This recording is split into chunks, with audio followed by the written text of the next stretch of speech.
Good morning to you. It's somewhere in January and it's somewhere in Dominican Republic. My name is Stef and this is Julia. Hi. And this is the fourth time that I'm going to give a briefing on how it works on ACE. So I said to myself, before I do that for the fourth time, why don't I just make a video of it, put it on YouTube, and then it's much easier for everybody to see. Watch this video. I recommend you watch this video now and you watch this video when you get on the boat again, just to refresh yourself. If you're one of those really clever people that gets things immediately and you don't have to hear it a second time, that's not me, then you can just watch it once. But here we go. All right, so what we're going to do is start from the back of the boat, going to the front and running through everything.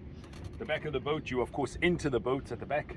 There is a swimming ladder which is down there, and we have a very simple way of flipping up the swimming ladder and closing it up with a string. You figure that out.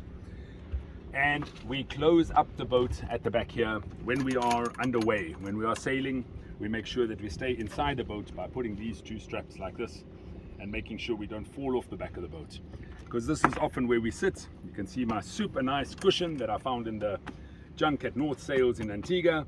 It wasn't such junk, it was just being thrown out, and it's very nice to sit here or in this nice position and to be able to control everything from the autopilot, which is over this way. Here we have our main instrument, and long before we get going, we switch on the instrument. So when we know we're going to go and sail, we switch on the instrument because the software is a bit slow, and we like to have this backing up and having the maps coming before it gets to going. This is our steering wheel, and in the evening, when we are finished with sailing, when we stop in one place, we lock the steering wheel using this wheel here. We just tighten this one up. Then you loosen it up and the steering wheel can turn.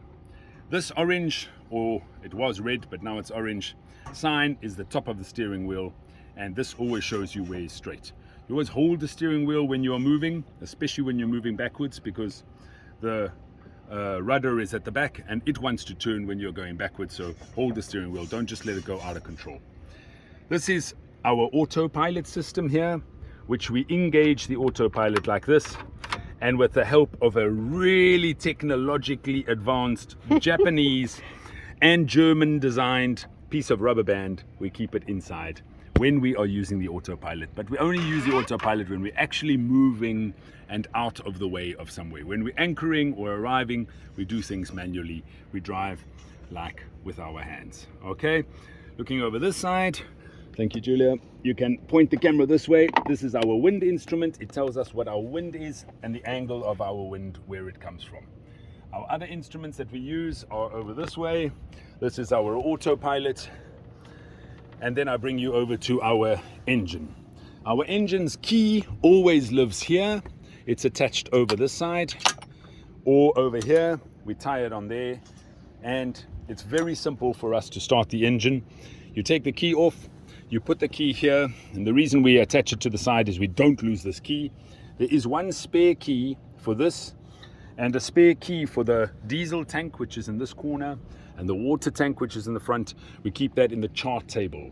That's the one and only table that can open and close in the corner. I'll show it to you in a few minutes. To start the engine, we turn the key on, we hear it beeping, and then for 5 or 10 seconds, let the glow plug warm up. It's a diesel engine, and then we turn it on further. And then the engine turns, splutters, but before we start the engine, we always check that the engine is in neutral.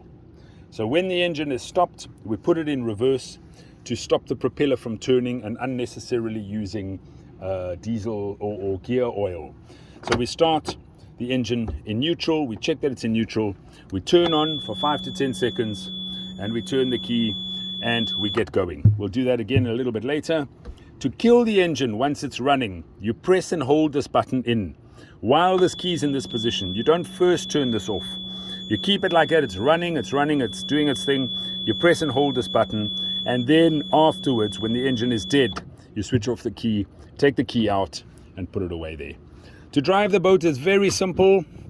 You gently engage first gear, which is a nudge forward, and as it's nudged forward, that's going slowly forward. To put more revs, you push harder, and the rev counter comes up here. If we really have to go to full power, it's 3,000 revs, but otherwise we use the engine at about 2,000 revs, even 1,500 revs to move when we want to really move ahead. If we are just moving around in a marina or moving really slowly, then just something like this is usually enough just to go forward. Again, to go back to neutral, we don't force anything with the engine. We go slowly and pull it back like this. To reverse the boat, we do the same backwards, but there's no hectic, there's no craziness. This button is to lift up the chain and to drop the chain from the front there. That's the windlass, and that's what helps the chain to come up and down off the anchor. All right, we'll get to that one a bit later. Julia's laughing, thinking I've got to watch this video again. Yes, there's a lot to know about the boat, and it doesn't go quickly. All right, what did I just teach you about? One hand for the boat and one hand for yourself. Always holding yourself, okay? Always hold yourself when you're moving around the boat. Hold yourself here, hold yourself there. These are called the lifelines. If you are moving around the boat, there's a saying that says one hand for the boat, one hand for yourself. So you're always reaching out. This is the boom, and it's called a boom for a very simple reason, because it can boom you in the head and hurt you badly. Okay, so keep your head down at all times and be careful of this, which is our main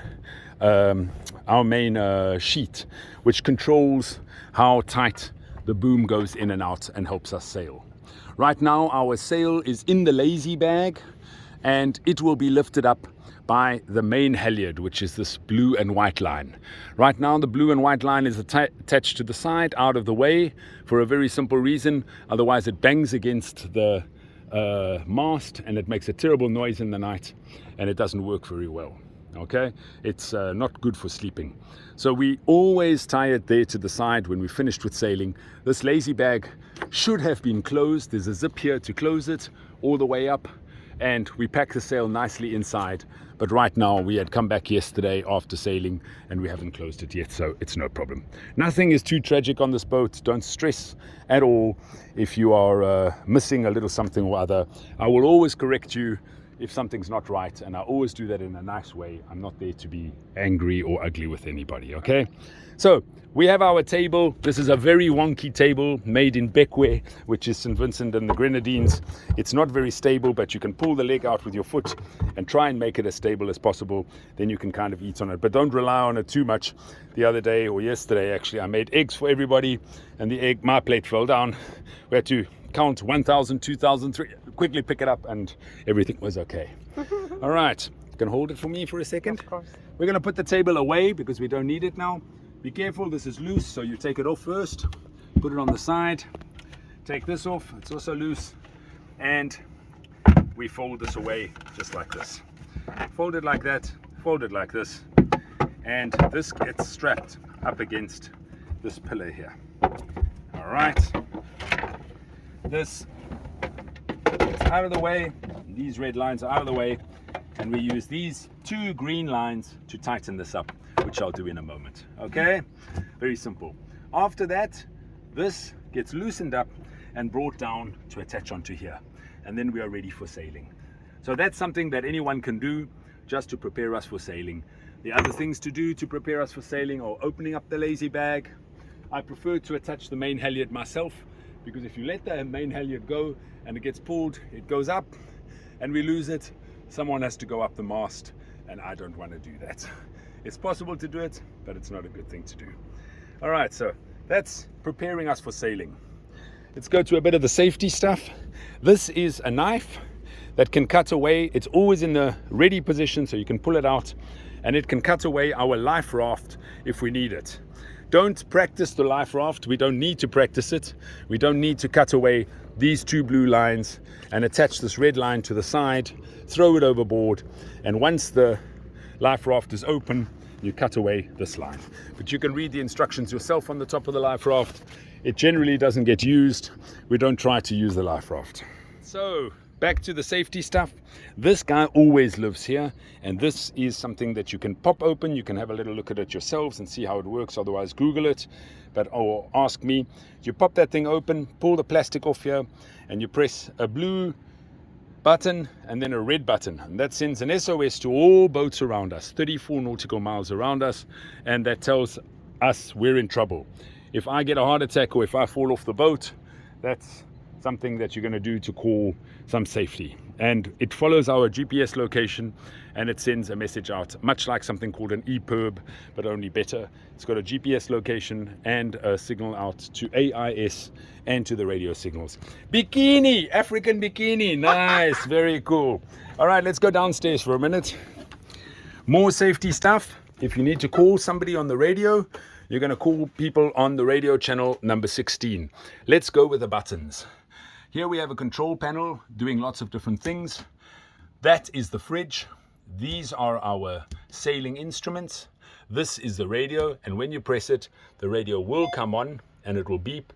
And you can talk here by pulling this off here and talk on here, and you can say Mayday, Mayday, Mayday, Mayday, and you state your position and the name of the boat, Ace, and you explain what your emergency is. This is the volume button, and that's how you switch it on. Normally I keep it off. I don't have to have the radio on all the time.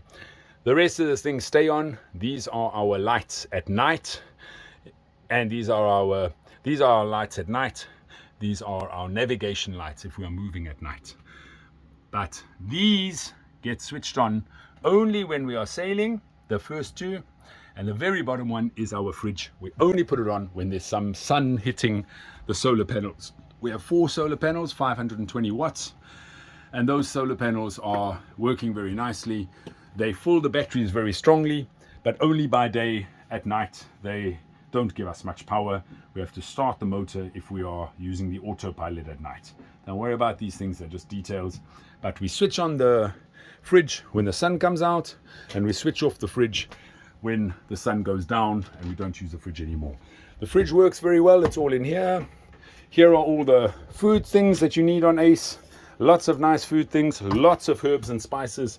Must be popcorn. I love popcorn too much. And we have a few animals that live on Ace. We have kefir culture, 2 of them that make cream cheese and kefir, which is really good. We have a kombucha culture, which is growing by itself. It's soon going to walk into the bedrooms. I'm just joking. And we have a few little animals that live inside some of the food items here, but don't worry about them. They are weevils, and they are just welcome to also have a meal every now and then. They are not harmful in any way. These are the food cupboards inside this bedroom here. This is the main bedroom here. We have some fans all around the boat and some ventilations and a comfortable place to stay. The biggest cabin, that's the front cabin there. And this is the third cabin over this way, where we've got lots of space to lie down and relax. Okay, there are things everywhere in place. Please keep the things in place on the boat. Don't start moving stuff around or just leaving stuff around. This is our just around place temporarily, is on this table here. This is the chart table, as I told you, and there inside are the keys that we need, and also the logbook, which I have to fill out every day, telling where we have been and what we do. Okay, so that's a record that we keep. If you like to play chess, there's lots of chess on board. There's 2 chess boards. We can play mega chess. Anton, chess? Yeah. Anton has just arrived for the day. We're looking through the cupboards, through the windows here. They are open, but when we go out the boat, we close them, and the big ones, we lock them. And we lock them very simply.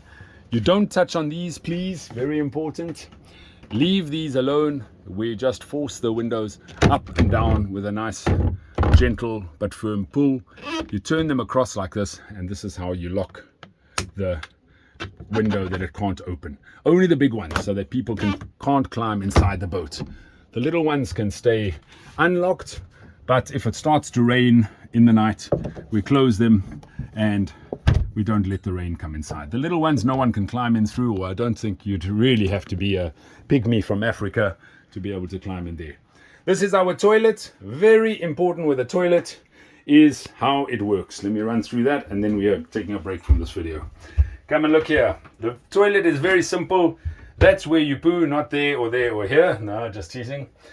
If you need a wee, you can make it overboard as a man. If you're a lady and you like the toilet, you sit down on the toilet, or you can make a wee when you're having a swim in the sea. A wee in the sea is good. This is how our toilet works. The toilet must stay on this clip this side. Again, don't force anything. Go very gently with the clips this way and that way. It lives on that side, and this is the exit, how the water runs out of the toilet. Then you pump a few times. Be gentle with the handle too. You don't have to force anything, but you basically pull up and down here to pull everything out. You do that 3 or 4 times.